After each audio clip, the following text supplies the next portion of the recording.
Well, hello, everyone. Hello to our newbies who are already joining us. I'm seeing Washington, Oregon, North Carolina, Arizona, Texas, Pennsylvania, Wisconsin, Ohio, Massachusetts, California, Indiana. So many of you are already on. So we are thrilled to have you here.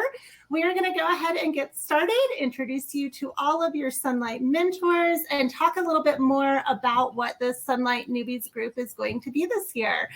So, of course, here in the U.S., where it looks like most of you are watching from right now, a lot of you are starting school either in the last couple of weeks or you're about to start school. But we do know that we have newbies all around the world as well. So you may be further into your Sonlight or not started yet. And we are excited to have all of you here. And for those of you that are watching us live, make sure to drop your questions into the chat and we will answer those for you. I'm keeping that up and running so that we can see what you're saying. And we would love to answer any questions you may have. To start with, I'm Sunny. I'm Sonlight's community manager. I'm a Sonlight mom myself, and I started homeschooling my now 13-year-old back in 2012 with Sonlight's preschool program. And within a year or two, we were hooked. And so now we plan to graduate our kids, Lord willing, from high school with Sonlight. And my oldest is doing level 100 this year. My son is doing level D. Something that makes our homeschool unique is that my husband and I both work full-time from home, and we kind of look at homeschooling as a family affair. So we oftentimes divide and conquer. Last night, my husband was doing math with my daughter while I was doing reading with my son, and then we switched kids. And that is something that we like to do fairly frequently in our house.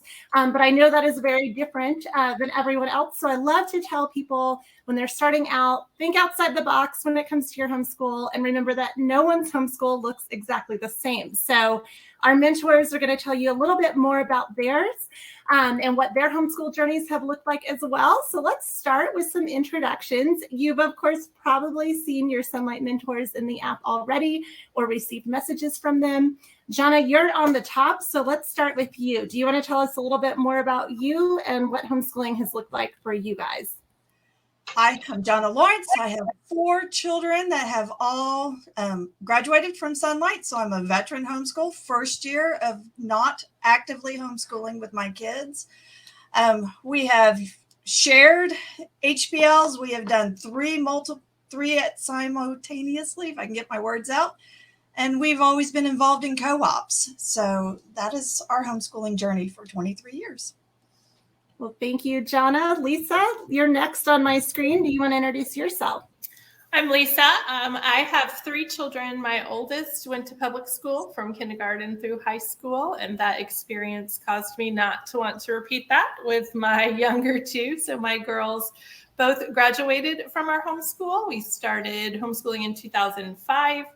And my youngest is a sophomore in college. So I've been a retired homeschool mom for a few years, but I just love the community. So I have hung on.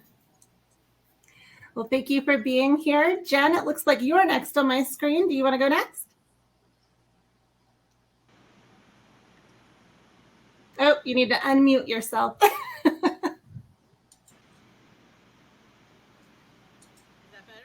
That's better. It looked blue before, but we're going to have one of those days. I'm Jen. I have 4 kids who I've homeschooled.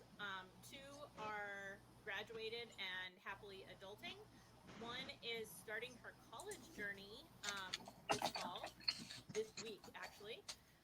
And then my 8th grader is still homeschooling with Sonlight. We've used Sonlight since the very beginning. Unlike Johna, we've never really been involved in co-ops, but we have had the fun experience of moving several times during our homeschool journey. And so, yeah, so I can answer some state-specific questions if you are on the Eastern Seaboard. Okay, we're getting a message, Jen, that you're a little hard to hear. What Jen was saying is that she's moved several times while homeschooling. So if you have state-specific questions, she's a great resource for that because she has homeschooled in many different states. Jen, I think maybe just lean a little closer next time you talk so we can hear you a little bit better. And in the meanwhile, we'll have Anne go ahead and introduce herself. Okay, let's see. Okay, can y'all hear me? Yes. Okay, great. I'm Ann. I live in Texas. I have been homeschooling since 2007. I started with the Sonlight pre-K level, and my oldest is about to move into his college dorm tomorrow, and my youngest will be a junior this coming year. We have been involved in homeschool co-ops too, like Johna has, and my two have also been involved in homeschool sports teams. And I am a former science teacher in my previous life before I had the kids. And so that's just something a little different about me. All right. Well, thank you for being here, Sheila. Do you want to go next? Hi, I'm Sheila, and I have 3 kids. We started homeschooling in the year 2000, and I graduated my baby in 2018. So I am a veteran retired homeschool mom of a few years. We graduated our youngest 2 from our homeschool. Our oldest one went to 4 years of high school before going on to college. So they've all 3 graduated from college. They're working. And I'm passionate about helping new homeschoolers figure out how it can work in their own families. Well, thank you so much. Amber, do you want to go next? Sure. I'm Amber, and I have 5 children. Like Jen, I have homeschooled in at least 4 states. I'm currently in Virginia, but we started our homeschool journey in New York. I began homeschooling in 2002 when my oldest was about 4 years old, and she is now 24 years old and a successful college graduate. Actually just earned her MBA, so that's really fun. My second daughter is taking a break from college right now. My third is a junior in college, my son, and I am still in the thick of it with a senior son who is studying American government and economics this year with Sonlight, as well as American literature and physics and calculus. And then I have a 7th grader bringing up the end of my homeschool journey. She's studying H this year. So I am thrilled to be a mentor, thrilled to help answer any questions. And I'm so excited to be able to give back. So many people have helped me on my journey. So this is a treat. Well, thank you for being here. Christie, you're next.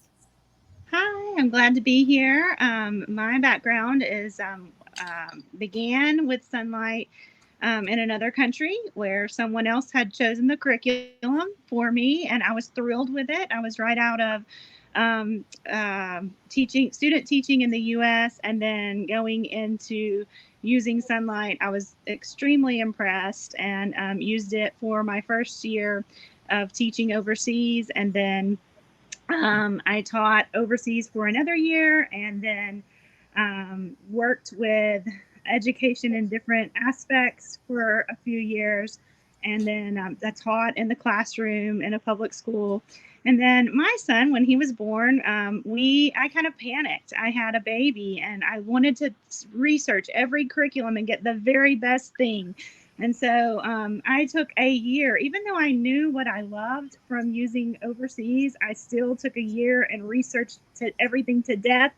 And then guess what? I came back to Sonlight, and this is now our 14th year with Sonlight. And so I love doing this to try to help people avoid that year of indecision that I had, and to help however I can. So I'm excited to be here.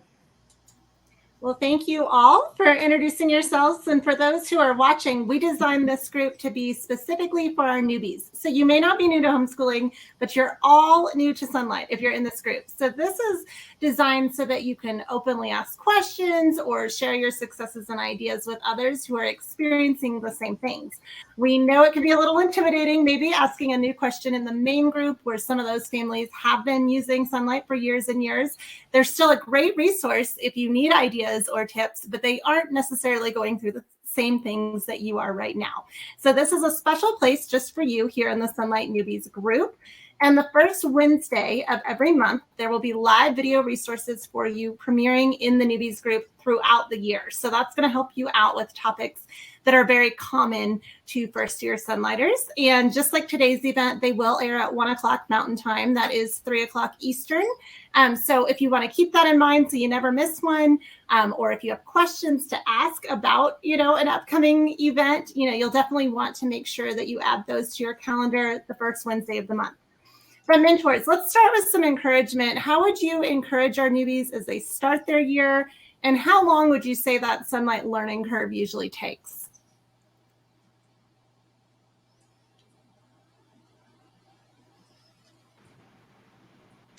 Oh, that's a scary question. I think you, as an encouragement, I would say that this is new for everyone in your family. Nobody's ever done it. So keep that in mind when maybe you're frustrated, that grace is really important. And the learning curve, I think, depends on your personality type. Are you a type A person? It's probably going to take you a little longer because you need to relax first. And if you're already kind of a relaxed person, I would say within, 3 or 4 weeks, you should find your groove and just be ready to go. I would say the same thing. Anything new is a learning curve, right? So you have to be patient. And I think sometimes it's so easy for us not to be gracious to ourselves or to our children. If you're anything like me, I'm not the most patient person. And I really think that if I give my best effort, it should all kind of fall into place. So isn't it true? So many people think that we homeschool mothers are patient. And whenever someone says, "Oh, you must be so patient, that's why you homeschool," I think I homeschool because I'm not patient. I think God needs to refine that. So be patient with yourself. I agree with Lisa. I think 3 to 4 weeks. And I've noticed some chatter from some newer users about books maybe being a little bit, oh, I don't know if we like this one or if we whatever. And I would just encourage you as a newbie to stick with it a little bit, to stick with the schedule till you get your own handle on it and figure it out. Some of those books that are hard to read at first turn out to be real gems. Yeah, absolutely. I think that the transition period is different, especially if you have kids that have done public school before, because the literature-based model is just so different than what they might be used to with textbooks and workbooks. And so just take the time to enjoy it. And you may have to adjust how long, you can be reading aloud at first with the attention spans and things like that. And it's an adjustment for all of us mom teacher and dad teachers too, at the beginning of the year with your voice and getting used to reading so much. And but just ease into it. I like to take it's not half days. Yeah, half days. I like to take 2 days to do 1 day of what's in the IG, because it takes all the pressure off of, oh, I have to get all this done today. Because it always takes longer at the beginning. It just does. It kind of streamlines itself as time goes on. So take a few days to do some half days and ease into it and come up with a little bit of a routine that works for you. Yeah, and we actually have a great question from Catherine. She says, how do you all handle hiccups in the week with visitors or illness? I love the flexibility of homeschool, but I always struggle with the all or nothing mindset. If something gets off and I get frazzled, I feel overwhelmed with what we've missed. Would love any wise words. P.S. We are a military family in San Diego and third-year homeschoolers. So welcome, Catherine. What do you guys think about her question? I think it's a funny question, because I was going to start school yesterday. That was to be our first school day. And guess what? Friends came and said, oh, by the way, we're dropping our daughter off. Can we spend the night? And actually weren't supposed to spend the night, and that where their housing fell apart. And so here they are. And then the van broke down, so they're still here. And I was like, all right, do I start school or don't I? So I think you adjust and so like we didn't start everything. Yesterday, I started history and read alouds, and that was enough. And yeah, those hiccups, you kind of learn to work through them. I think one of the things I love about Sonlight, and especially the 4-day IG is that it's not super difficult, depending on what level you're at. It's not super difficult to double up. So for me, I think, all right, what's one thing I can get done? And also the beauty that it doesn't all have to be done from 8:30 to 11:30 or 12, right? The other night I thought, okay, our day's being interrupted. What if I read aloud right before bed? What if we do history during lunch? When they have to run out on an errand, we'll quickly do something else. So I love that about Sonlight. This is kind of to both questions, both the introduction question and then this question, but just the ideal that you have in your head is seen by no one. So don't feel like you have to live up to that ideal, kind of in the same vein that Lisa said, no one in your house has done this before. So if there's a hiccup, it's a chance to learn real life, what we do when things don't go the way that we want them to go. And so there's a lot of skills that we can teach for coping in everyday life and accomplishing. Oh, I think I'm frozen, but I can still hear me. So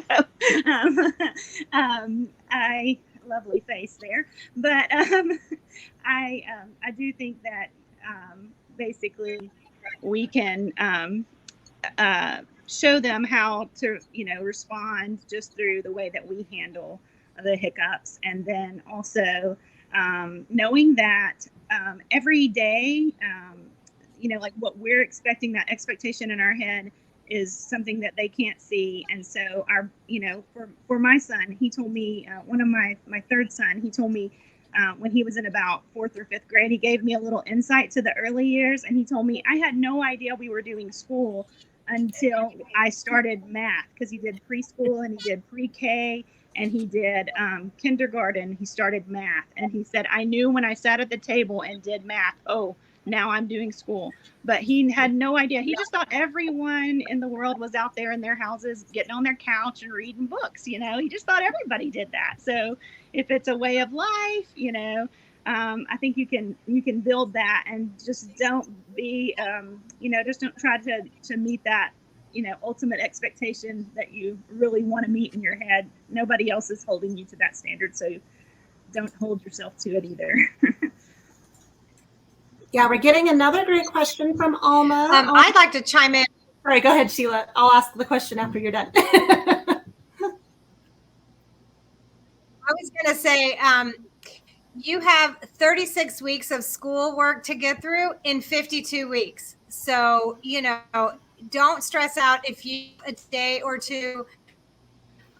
Kids who go to school, you have to make up the work that, if they don't go to school, they have to make up the work that they've missed. So if you have to, I forget who said, double up on a lesson to get caught up, or maybe do school Saturday, it's like having homework.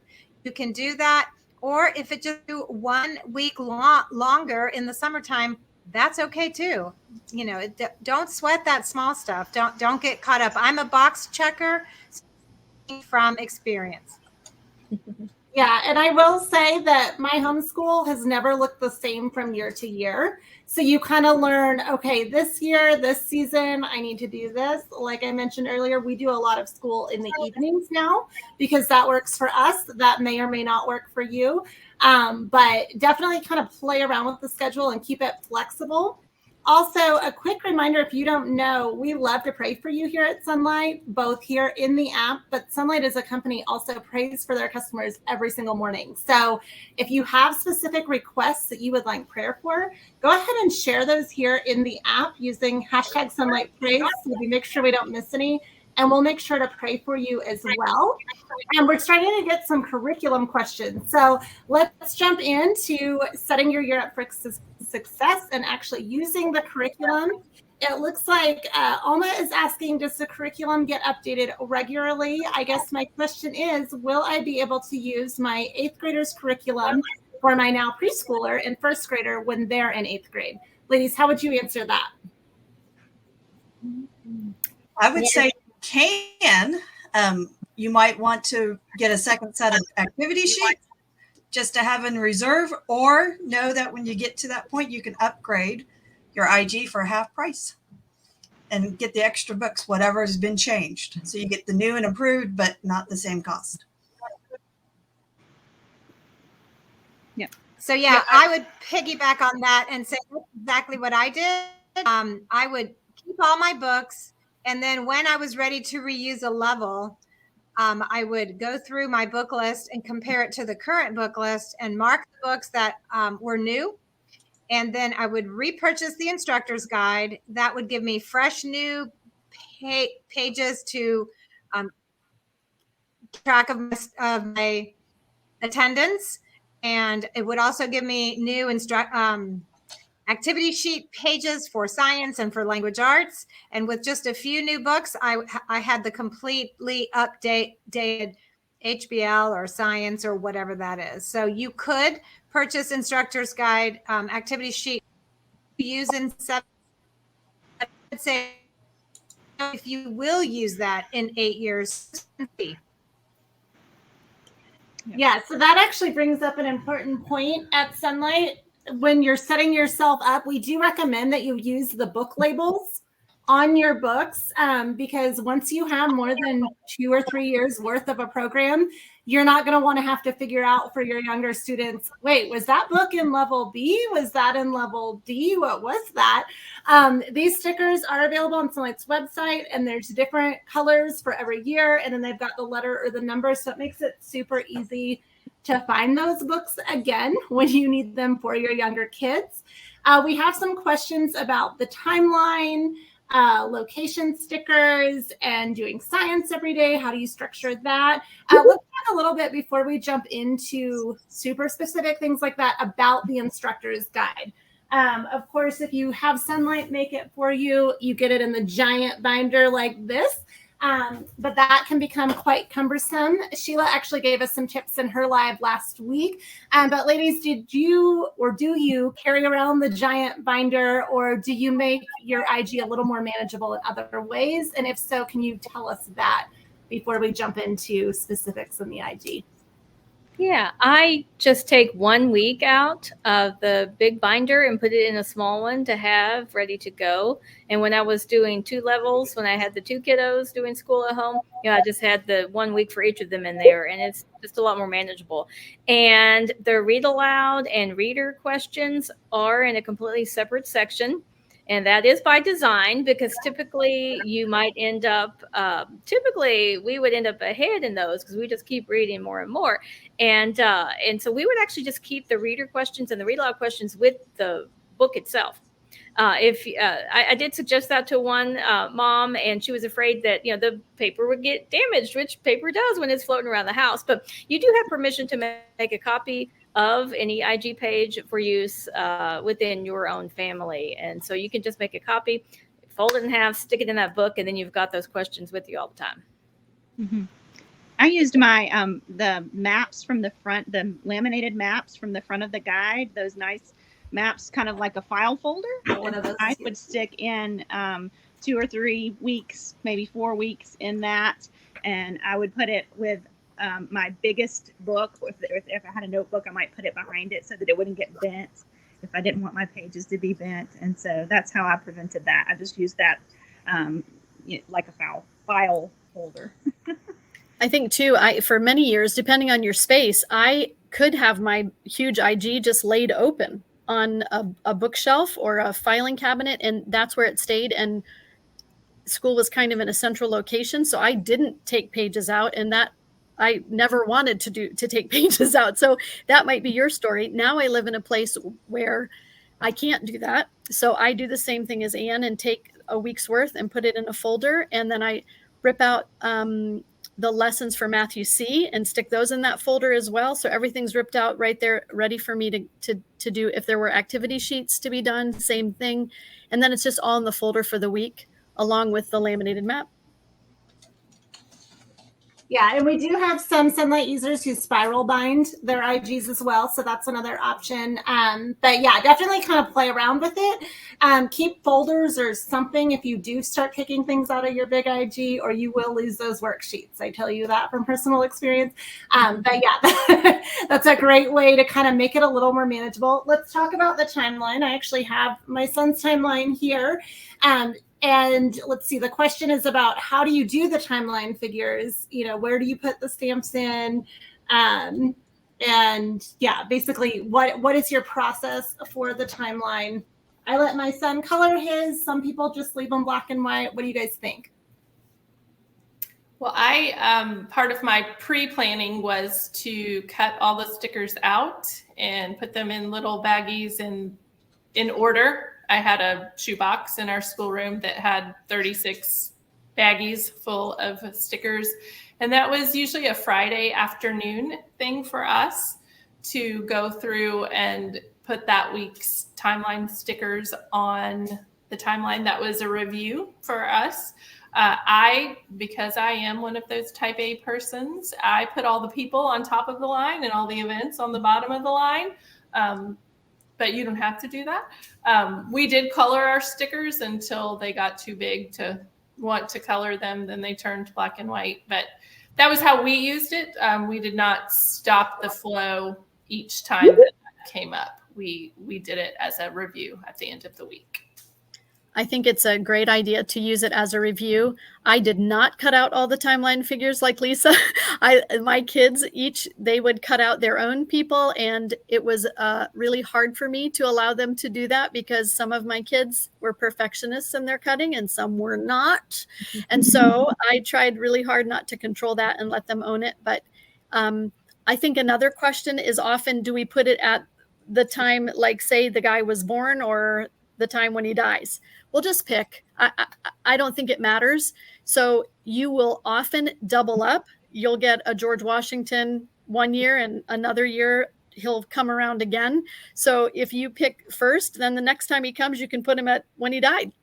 And then also if there's long time periods like the Dark Ages, I put the Dark Ages sticker at the beginning, or I put a little line where it starts and do a little squiggly at the very bottom of the page up to the end, and then put the sticker there. So, the sky's the limit. There's no right or wrong. No timeline police are going to come and check. You get to own this one. I use baseball card sleeves. They're little packs that have 9, which is a quarter. So basically week 1 went in one pocket, week 2 went in the next pocket, week 3. And so that was really nice. So there was the first 9 weeks, then up to week 18, up to week 27, and up to week 36. So that was really nice. And that made me happy at the beginning of the year. Some of you are so organized. I love it. I keep mine on the sheet it comes from on box day, and then we cut it out as we were reading about that. The kids color it. We stick it on right away. I don't know. My kids are a mess. We have a tendency to lose things, and that's the best way to keep that from happening in our house. So again, do what works for you and your kids in your home because it's your homeschool. Let's see. We've also got a question about science. Do you do science every day, and how do you structure that? Of course, science includes experiments. So I'm going to throw this out to you guys. Tell us a little bit about how you've done science. Yeah, I always chose to do science every day. In fact, science was one of the reasons I chose Sonlight in the first place. I was looking at different curriculums, and I saw that Sonlight had all these amazing books, even at the pre-K level with science, and just fell in love with it. So I tend to do the 5-day science, even if I do the 4-day HBL. But that being said, science, I think, is one of the easiest to be able to double up on. And a lot of people, you can do it every day. You can do block scheduling. You can do all of your science on Tuesday, Thursday, and then have an experiment day later, especially at the younger levels. It is really easy to double up on that. And the activity sheet questions are short and they're to the point. There's no busy work in the science, even with the activity sheets. And one thing I never did think of, I thought it was a great idea when a friend of mine did this. They did all the reading through the week and then did the worksheets at the end of the week for a review. And I thought that was a great idea. So you can totally make it your own, but it is very easy to customize it. And what was the question about the experiment, Sunny? I couldn't quite hear. Well, just do you do it all together? Do you do it separately? I know, like in our house, I do not enjoy science experiments. So my husband is science dad, and he does the experiments, but I do all the literature because that's my favorite part. But yeah, how do you do that? You have to do all the experiments. Should you, all of those types of things. Yeah, well, we did them all. Like I said, I'm just the science nerd. That's what I did in my former life before I became a homeschool mom, and so we love the experiments. But I do think it's easier to do them on a separate day because it is kind of hard to add it to when you're doing other science things. And typically, Sonlight will schedule that where the only thing you're doing that day is the experiment. But it could be a fun thing to do on the weekend too. And the benefit is that they get the hands-on. And they're very memorable. It really helps the kids remember what it is that they are doing and what it means and all that kind of thing. And I ended up learning that doing all the experiments at elementary school, my kids got to middle school and did the general science textbook. They'd done all those experiments before, and it was kind of a review. So I'm just a big fan of Sonlight. So I will stop and let somebody else tell their experience now. So I'm not a science girl, but we did do science. We did double up. We always tried to follow the 4-day schedule. When I first started, there was no 4-day schedule, but I would cram it into 4 days. So I did double up. Mondays and Wednesdays was a double history day, and Tuesdays and Thursday was a double science day. And I did the worksheets a little differently. We would use a clipboard.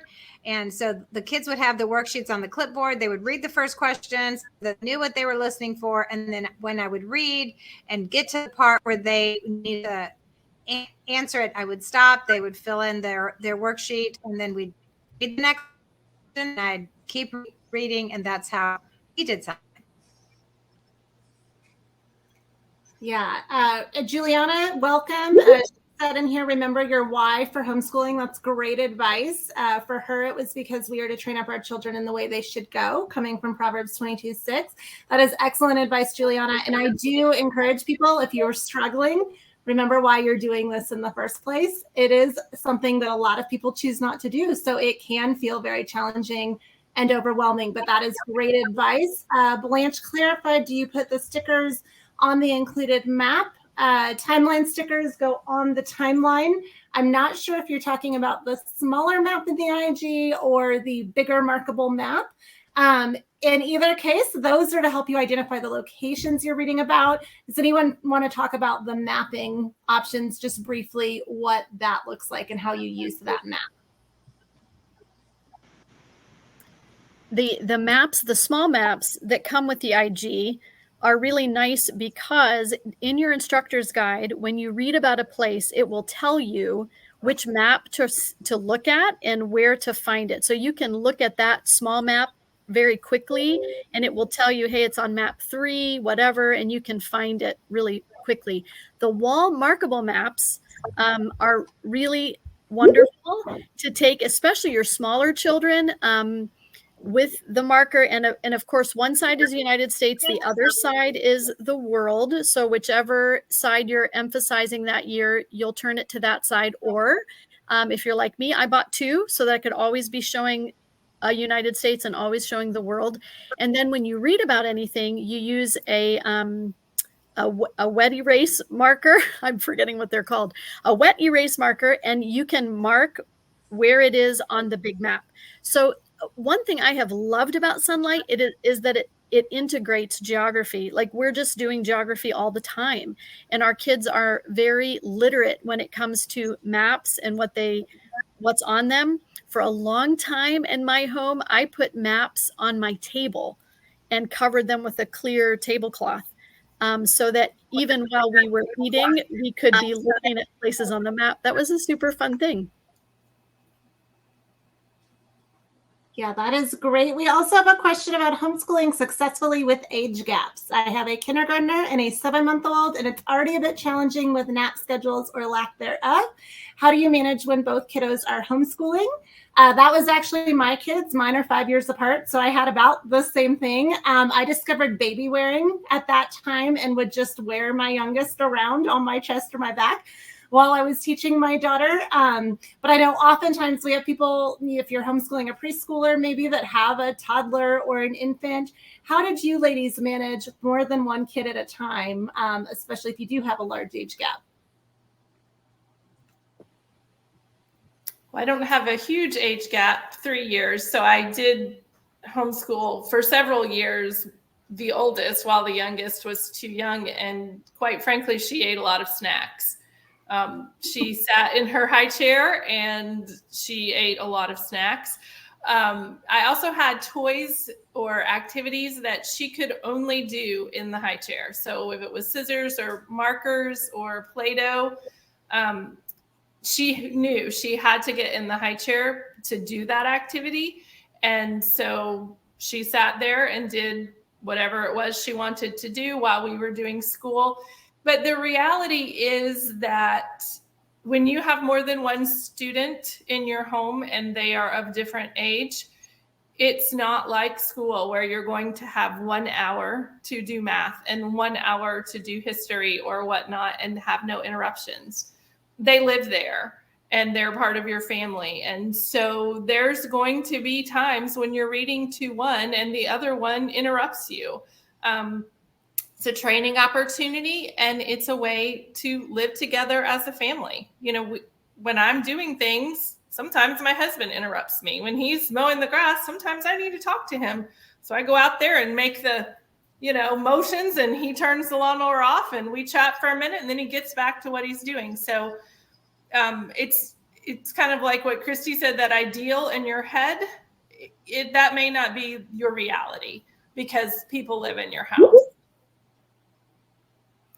Also, with this particular situation, this doesn't quite apply, but as you have older children, so my oldest was 12 when my last was born, and that 12-year-old in our school day would have time with her 5.5-year-old brother for a half hour, maybe doing a craft with him, and she would have time with the baby, and then my second daughter would have time with the baby, and while I was working with others. And so there are some creative ways to work around that. I also was a big believer in alone time for my children. So from about, I'm trying to remember, 6 or 7 months, I would have a playpen and they would just be in that playpen. I would have music going and it would just be 20 minutes, but I would use that 20 minutes to do something else. I knew that child was in a safe place. And then about a year, we could have a safe room time where just the gate was up and they had safe toys and music. And I would lengthen that. They would have a half hour where they didn't see mom and they just played alone. And that gave me time with that older child, a half hour. You can accomplish a lot with a 6-year-old in a half hour. So those are other creative. I mean, it's okay to step back and say, oh, how can I make this work? Yeah, I never planned to do bath time with my youngest at 4 o'clock in the afternoon while I had a second grader reading to me on a stool while I was bathing the baby. That was never on the plan, but it did happen and things like that. And they're good memories now, but they definitely weren't on the plan. But we did do different things that worked, and we found what worked for us. Absolutely. Laura asked a question. She said she started science in summer so she could focus on everything else, later in the year, and they're going to come back to science. What are some thoughts that you guys have? She asks about doing subjects in chunks over a few months. So maybe they focused on science this summer. Now they've moved on to a different subject. What are your thoughts on that? Or maybe changing up that schedule a little bit from, history, Bible, literature, language, everything, every single day? I think it's a great idea if it works for you. The only subject I wouldn't do that with would be math, because you don't want to have a big giant, too many big giant books for math. But I think it's great. Okay, and then this is just. Oh yeah, sorry. And I was going to say this is. I don't have research to back this up, but I sometimes think it's better to do a little bit every day than to chunk a bunch in. I do think that even they talk about this with music lessons and things, even 5 to 10 minutes every single day is more valuable than an hour once a week. So that has been our philosophy for homeschooling. But of course, okay, this is just my opinion. I've really enjoyed the regularity of we're learning a little bit of history every day and a little bit of science every day, and it just compounds. And again, like like Christie and Ann said, I would never do that with math. Math is a daily thing, for sure. And especially learning to read. Reading is a daily thing. It needs to be daily. But in our home, we have done a little bit of history and a little bit of science every day. I'm not a huge fan of chunking, but that's me, and every family is different. One year, I just dropped the science, and we did not science. I don't love science, as I've already said, and so that summer we did summer science. I called it summer school, and we just, cranked out 36 weeks of science in 12, and it was fun. I have boy, girl. The boys, they all love science. And so it was fun, and it was different. Could really focus and go deep. So there's no right answer. If it works for you, it works for you.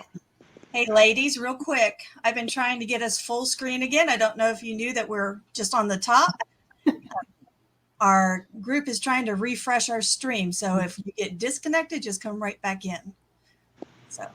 But all the recording will be there, friends. We'll be all going, and the live will keep going. Yeah, and special thanks to Johna for running the tech end for us so that we can just talk to you. Of course, it does take a lot to get us all in here because we are located all over the country. So yes, thank you so much, Johna, and hopefully we will all stay in. But yeah, just keep asking those questions. We have a question in here. I wonder if she could tell us what she's bored, what part is boring to him. That would be my... Yeah, Romance Making 21, if you want to tell us, what is it, something specifically? This could be kindergarten aged boys as well. I know that was my son for sure. If he had to do anything he didn't want to do, it was boring. And being called to the table to do anything, counted as that. So that could be some of it.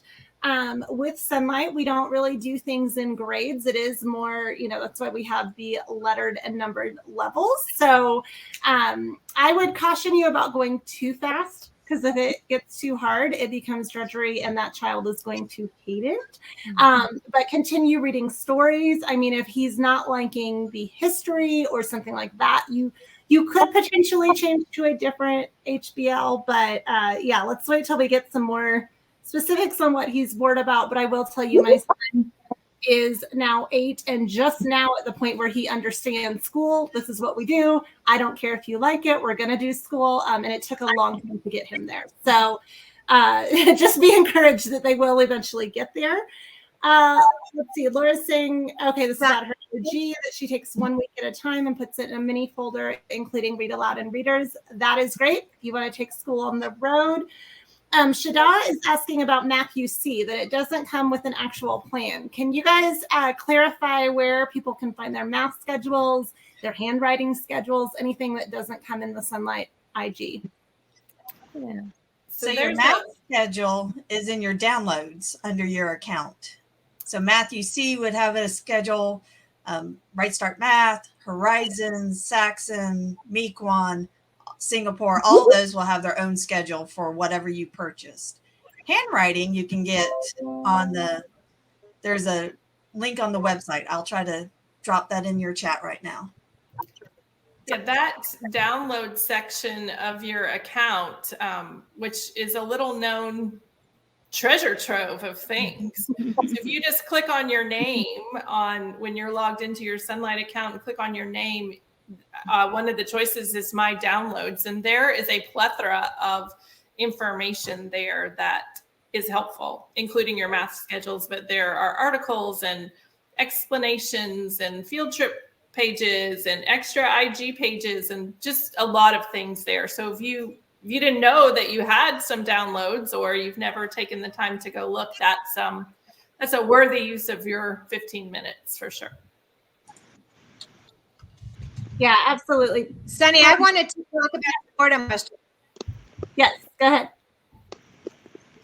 Okay, so I have a few ideas. Sometimes kids say they're bored when the level is too hard because they're really struggling to follow along. So it could be that you are doing a level that has a lot of read alouds that are chapter books, and maybe he needs pictures, so he's not quite ready for a chapter book read aloud back to back to back, and so loses interest. And sometimes they're bored because it's too easy.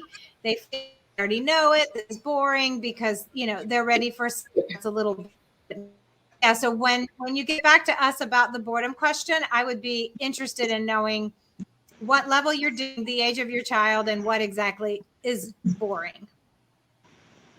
Yeah, absolutely. Also, on the math and handwriting schedules, I originally started using what Sonlight recommended, and then eventually found for math, especially, it was easier just to do one lesson a day with my kids. If you're using a program that's less than 36 weeks, you'll finish a little faster, which of course the kids always get excited about that. So you don't feel like you have to go along with whatever we suggest either. As far as those types of subjects, you can schedule them as you see fit.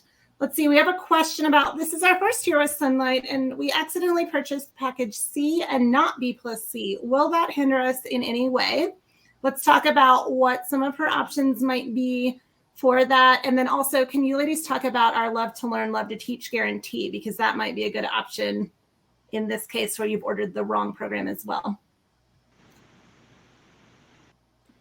I was going to say at level C, I don't think it's going to hinder you at all to just do level C. I mean, I often ask ladies, what do you remember from 2nd and 3rd grade history? I usually cannot remember a thing except for what was my field trips. So just learning, you're doing a great job. So don't worry about that. Right. And one of the things about C is that the history spines were also used in B. So you're going to start at the second half of a child's history of the world. But you can, when you're done with that, you can go back in the summer and do the prequel, and look to the first half of the book. And same with the time traveler. You've got those books, and you can just take time when you want to go back and look at things that you didn't see in them. But you will go back to those time periods. So if you jump in after B and you don't end up doing it, your kids will get to those time periods and those places a little bit later on in their homeschool journey. But if you do need the love to learn, love to teach guarantee, customer service is amazing. You can, I would recommend talking to an advisor or to here with the mentors. If you have questions, we can help troubleshoot some things. But if you find yourself in a need to use that love to learn, love to teach guarantee, it's pretty amazing. And customer service is amazing, and they will help you get whatever you need to exchange or do whatever you need to do if that becomes something that you do want to do. Yeah, so you actually can use half of your Sonlight program and then return it if it's not working out. So like Christie said, talk to the advisors or the mentors and find out, like we said, for level C, that's still early elementary school. You can absolutely, use what you have. But if you find you do want to exchange it, customer relations can help you out with that. We have a question about, my daughter started reading at 3 and is reading some of her brother's first grade readers already. She wants to do whatever he's doing. Any suggestions for how to approach schooling for one so young who is also so eager to learn? What do you guys think? Keep it fun, because it won't be fun forever. So I would say when my son was 3 and ready to, ready to go with some of those things, I just tried to keep in mind the things that, still playing with water and playing with sand and playing with all those things that you don't really get to do. And well, maybe you do them in 3rd grade, but not as much as you can do them when you're 3.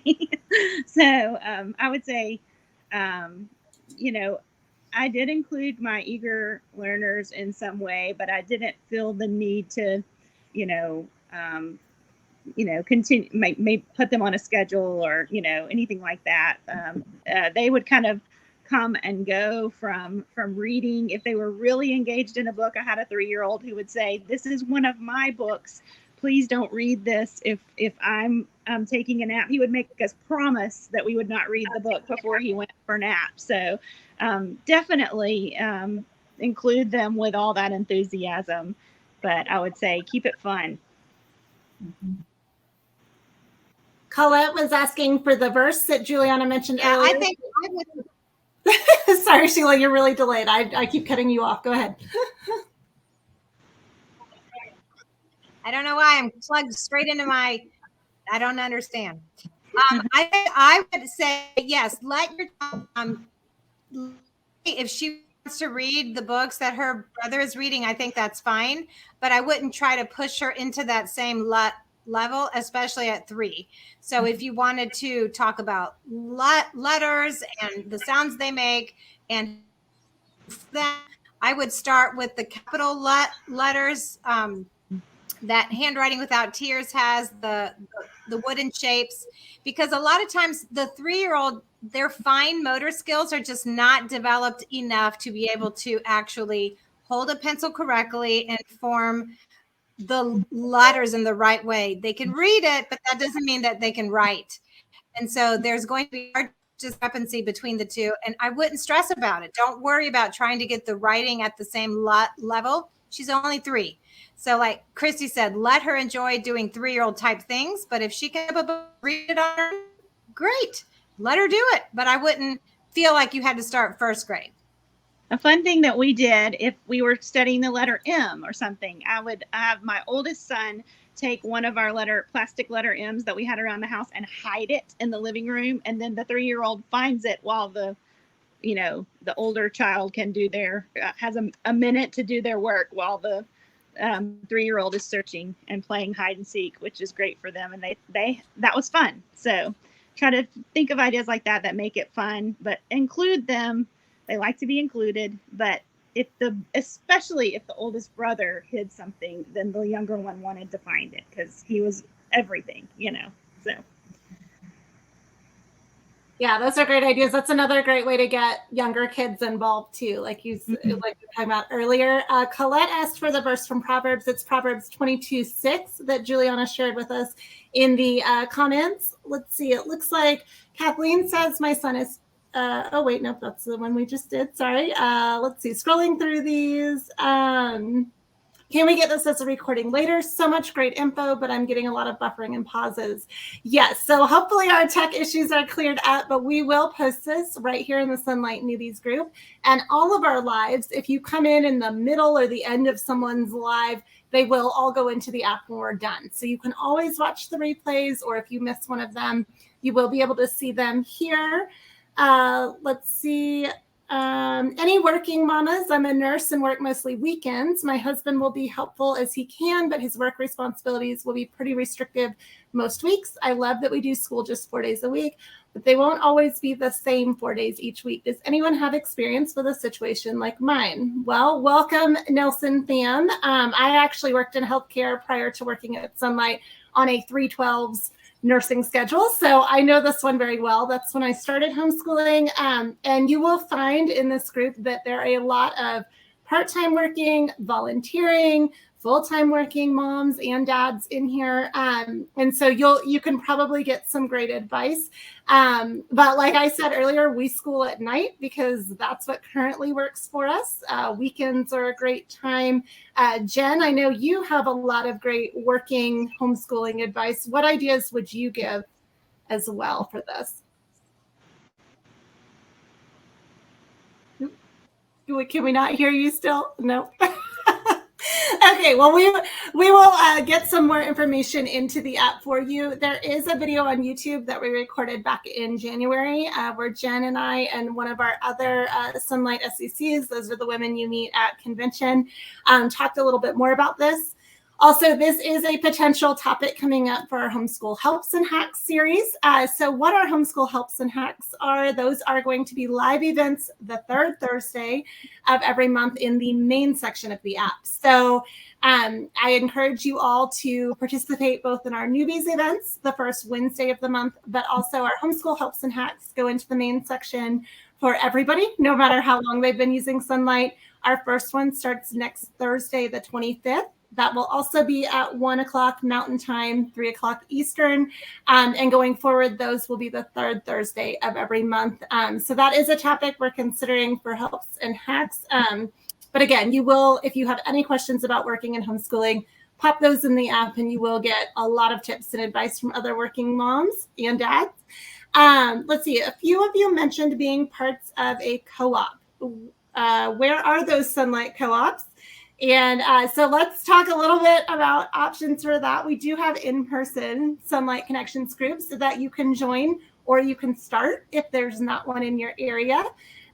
You can find those right here on the app. You do not need experience. So even though you are new, if you want to start a group in your area, you can. But those of you who have participated in non-Sonlight specific co-ops, you want to give a little more information about that before we run out of time. Yeah, I've been involved in a non-Sonlight specific co-op. I do know other moms that do use Sonlight, but we just give you a brief synopsis. Ours is called enrichment classes. So we don't do, history, literature in our co-op. It's extra stuff. And so we get together 10 Fridays in the fall, 10 Fridays in the spring, and each parent leads a class. And so that kind of thing, you can get a little group of friends together that homeschool, no matter what curriculum they use, and get something together. I mean, the group started out 30 something years ago with just a few families. And now this upcoming semester, we've got 110 kids in it. So you never know where it'll take you. And of course, that's another topic is how do you find the other homeschoolers in your area? So we'll have to talk about that at some point too. I've always been in a co-op and I still am a director of a co-op that is not a Sonlight co-op, but we have taught Sonlight courses at our co-op. And so all the parents have to buy the Sonlight books and the instructor guide. And there's a 1 day a week. We found the co-op by just Facebook and word of mouth through other friends. That's generally, you have to go to your state site or HSLDA or Facebook to find other co-op groups or other homeschool mamas. But we meet 15 weeks in the fall, 15 weeks in the spring. Some are enrichment classes, some were academic, but like my kids did drama and they did yearbook and a bunch of the fun things that we don't do at home because yearbook at home is, 1 to 4 students at our house. Yeah, we do. Sorry, real quick. I'm just going to say we do have some more questions coming in that we're probably not going to have time to get to. We are trying to wrap up within an hour just because we know you are busy homeschool parents. So if we do not get to your question, drop that in the comments on the replay of this video and all of our mentors will see that and we will make sure to respond to those if we run out of time. And I'm sorry, whoever I cut off, you can go ahead. Oh, I was just saying public speaking. Those are some of the things that we tried to do things that we couldn't easily do in a small setting at home, something that we could do with peers. They're doing some critical thinking classes, those type of things. Music appreciation this year. I have Bach going on downstairs and Vivaldi, I have lots of music that they are playing because they started co-op this weekend and they have listening homework. So yeah, those kind of subjects are the ones that I like best to do in a co-op setting. And if it's too much to do a co-op this year, I've gotten together with friends before and we all went to the Y and did homeschool PE at the Y, and that was fun. Another year we decided to just rebel from the whole idea of co-op, and we just homeschooled our kids and got together 1 day a week and had fun at the park or at a friend's house, and we loved that year too. Just a way to have time to connect with other homeschoolers, but we didn't necessarily feel like we had to accomplish anything outside of home academically. So the biggest thing about co-ops has always been it's an enrichment for the mom, even more so than for the kids. It gives you that support group, your community. So, which is what we hope this group will do for you. Yes. So, of course, this group is a community as well. And like we said, the newbies group is every single one of you are new to Sonlight. So feel free to post here or in the main group, which is all of our Sonlighters. So you can post in either location. Another thing, if you missed it last week, Sheila did a live on back to school organization tips. So every single week in the main group, one of our mentors will be going live on a various homeschool topic that's kind of relevant to that time of the year. So make sure you don't miss out on those. Lisa's actually doing one tomorrow. So tune in for that. Lisa, what time are you doing your live tomorrow? 4 p.m. Eastern, and I'm going to talk some about the Sonlight Homeschool Planner and how you can use that to help manage all the things. Well, perfect. Yeah, so you won't want to miss that either. That's in the main group. Make sure your notifications are on so that you'll see any of these live events like this. But remember that the mentors do their solo lives kind of randomly throughout the week, but Homeschool Helps and Hacks will be the third Thursday of the month, and Sonlight Newbies lives will be the first Wednesday of the month. All of those are at 1 o'clock Mountain Time, 3 o'clock Eastern. And if there's ever anything you want us to talk about, let us know. We want to make sure that we're talking about topics that either interest you or areas you need the most help with. So, make sure to send that to us. Also, the mentors are reaching out to you all individually. So if you get a connections request in the app, that's probably them trying to send you a message. Go ahead and accept that request or they won't be able to send you a message. But we really want to get to know all of you and make sure that we are the resources that you need. So thank you so much for joining us. We really appreciate you guys and hope you have a great rest of your day.